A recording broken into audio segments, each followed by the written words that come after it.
ভারতের একতরফা পানি প্রত্যাহারে মরতে বসেছে উত্তরের জীবনরেখা তিস্তা। পানির অভাবে শুধু জীবন জীবিকায় সংকটে পড়েনি, চরম হুমকিতে জীববৈচিত্র্য। অথচ তিস্তার পানির উপর নির্ভর করেই হাজার হাজার কোটি টাকা খরচ করা হচ্ছে তিস্তা সেচ প্রকল্পে। সেচ প্রকল্পের আওতায় নতুন নতুন অবকাঠামো হলেও এখনো অনেক এলাকাতেই পানি পাননি কৃষক। এমনকি অনেক সেচ ক্যানেল রয়েছে যেখানে কখনোই তিস্তার পানি আসেনি। ফলে কৃষকদের নির্ভর করতে হচ্ছে বিদ্যুৎ কিংবা ডিজেল চালিত সেচ যন্ত্রের উপর। একদিনের মাঠে পানি সেঁকতে গেলে এখন টাকা না গেলে তো ২-৩ হাজার ৪ হাজার টাকা লাগে। পানি আসবে, পানি আসবে, পানি তো দেয় না।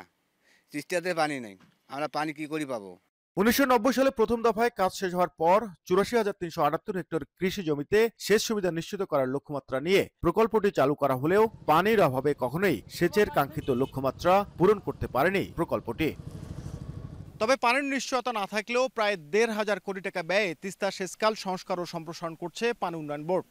তাদের দাবি, প্রকল্পটি শেষ হলে ৭০৫ কিলোমিটার দীর্ঘ সেকেন্ডারি ও টার্সিয়ারি সেচ ক্যানেলের মাধ্যমে প্রায় ১,০০,০০০ হেক্টর কৃষি জমিতে সেচ দেওয়া সম্ভব হবে। গবেষকরা বলছেন, তিস্তার পানি নিশ্চিত না করে সেচ প্রকল্পে বিপুল অর্থ ব্যয় তেমন সুফল বয়ে আনবে না। তখনও কিন্তু একটা কথা ছিল যে রিজার্ভার তৈরি করা, সে জায়গাটাতে আমরা এফোর্টটা কম দেখছি, বরং এমব্যাঙ্কমেন্ট, টেম্পোরারি শেডিং এটা দেখছি। এই জন্য আমি মনে করি যে এই পরিকল্পনাটা গ্রহণ আর একটু ভেবেচিন্তে করা উচিত ছিল।